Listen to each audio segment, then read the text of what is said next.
Hi.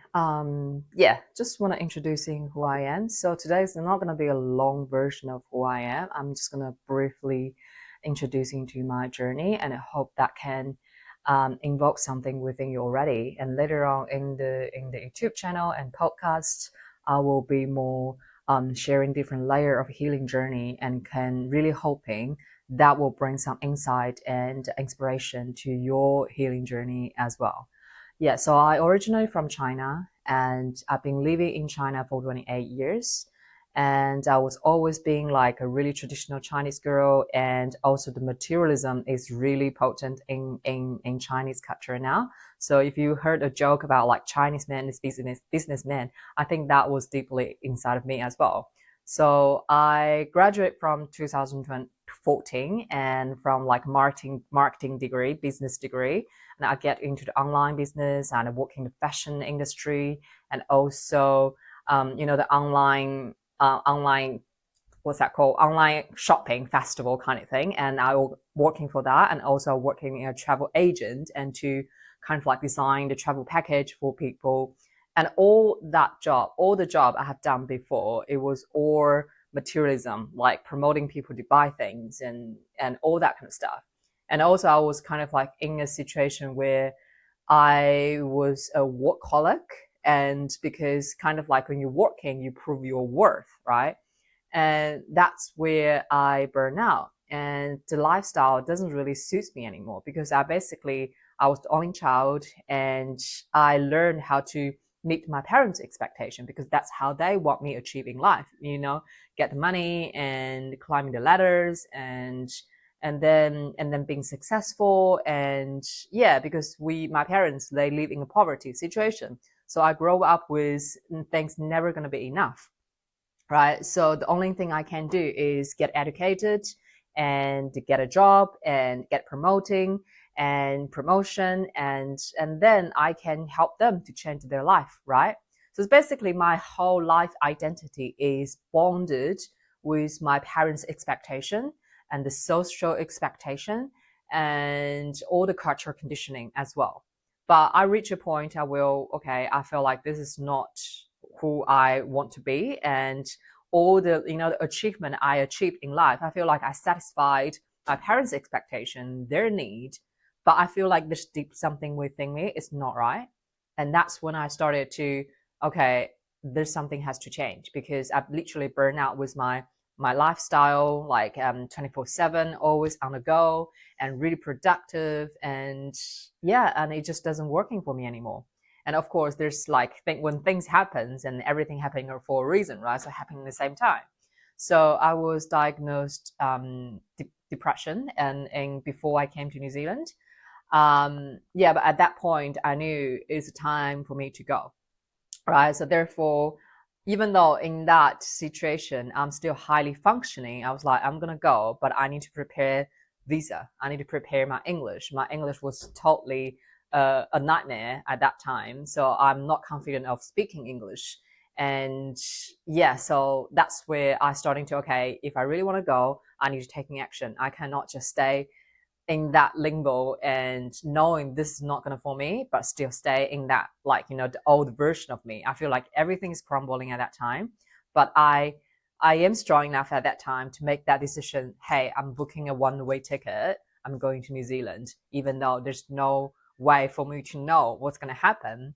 Like no English, no money, and but I'm just gonna go. That's where I decided.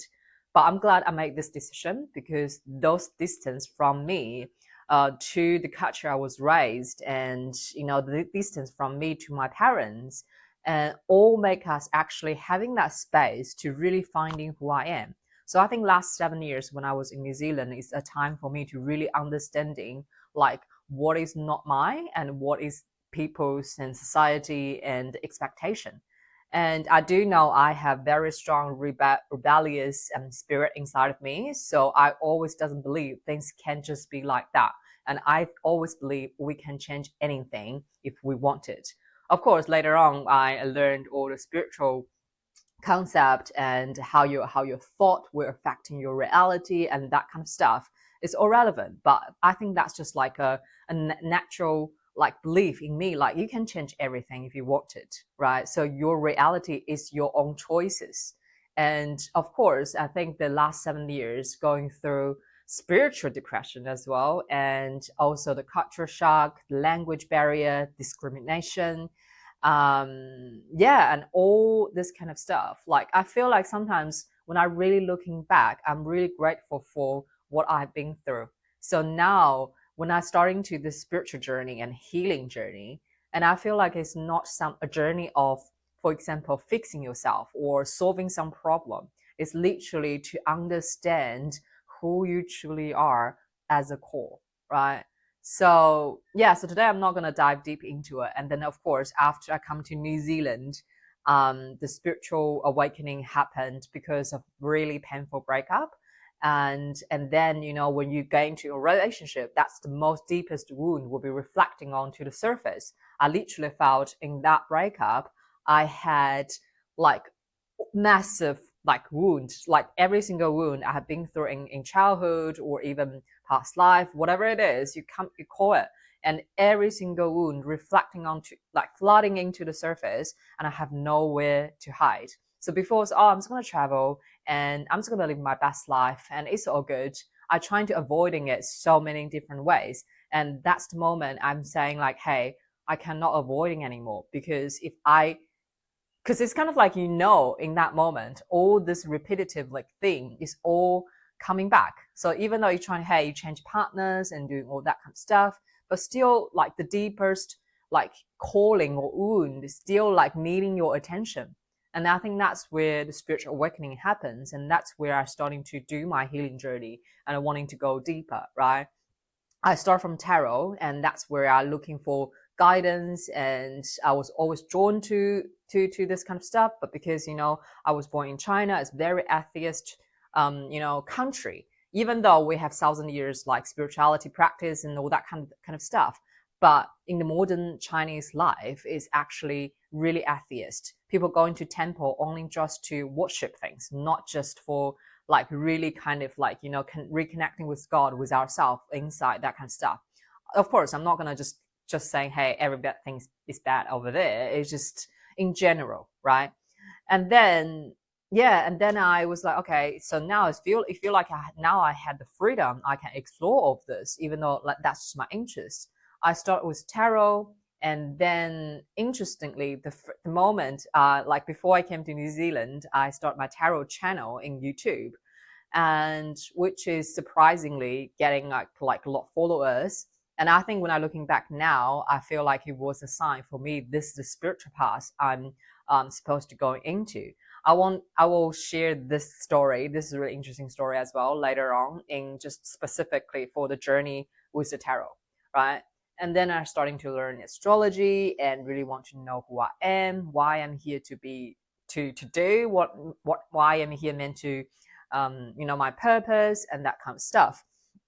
And then yeah, I think the deepest journey is when and also I went to Vipassana. I did twice Vipassana. It's great, and I understand how the mind play a really important part in our healing journey.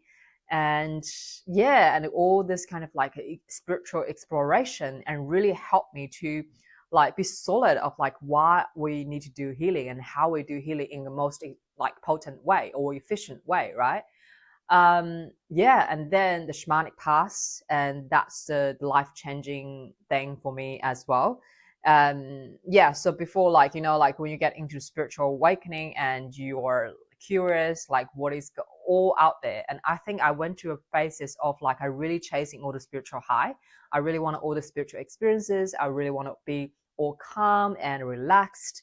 But in the end I realized no, the real healing is really kind of like you have to really sit with your deepest pain, and until you can letting the energy go, right?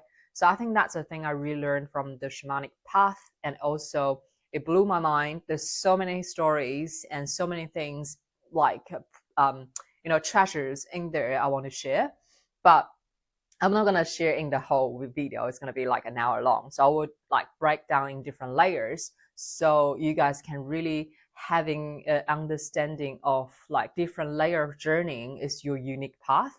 Of course, I'm sharing all of this. It's not because I want you to copy my path. I just really want to be an inspiration and a model for you to, hey, I can do this as well. So basically, the whole message in who I am is I am someone really doesn't believe you need to follow in the rules, you need to fit in the mold, because I've never fit in, no matter in cultural way or in a society way or in even just like a little tiny group. Like I sometimes feel like I couldn't fit in anywhere. But when I stopped doing to fit in, to kind of like to please other people's, I really feel like this is who I am solid. And this healing journey really helped me to find that emotional resilience and also the spiritual connection with all things. And then, so no matter what happened in life, I really feel like now I am able to tell myself, my inner child, saying, I am solid in who I am solvent, right? So, yeah, so this is just like, I'm not sure what I'm talking about, but this is just who I am. And also, if you're interested in my work, shamanic healing, astrology, and feel free to subscribe to my YouTube channel. And also, I will updating other stuff, more interesting stuff as well. I'm also an artist. I think that's something I want to share too. But yeah, I just have so many things to share. And sometimes you might say, like, looking at me like, oh, what's she's going to say? Like, I'm not like perfect speaker, but I do know we all have our own unique style of sharing, of telling the story. And that's just who I am, right? So yeah, so if you're interested in my work, and also like another thing I want to say, like my biggest mission in here for now in this version of me, and I feel like it's helping people to finding the real healing in their journey. And so that's why I'm really deep committed in my shamanic path and healing path. I really want to help people understand deeply within themselves, not just superficial level of healing and or just chasing the spiritual high. And another thing is art and music, and this is still something I'm exploring, because I feel like now it's me for my inner child and that little girl who has no one to investing in her dreams, and to be like to be seen, to be heard in the way of her own expression, artistic expression, right? So I think that's the two things, healing and art, and not the both way for me to express myself. And also I wanted this to encouraging you to do the same. All right, so that's just who I am, and I will share more journey through later episode, and follow me through if you're interested. And also, if you do have a lot of story healing, especially in your healing journey, spiritual awakening journey, feel free to send me email or message me, to contact me in any way. I really wanted to hear your story, and also I really want to helping a lot of people sharing really potent story to help a lot of people to awaken, like in the humanity, who we are, what we're doing here, right? So that's just who I am, and I hope you're really enjoying this. And thank you very much, and I'll see you next time.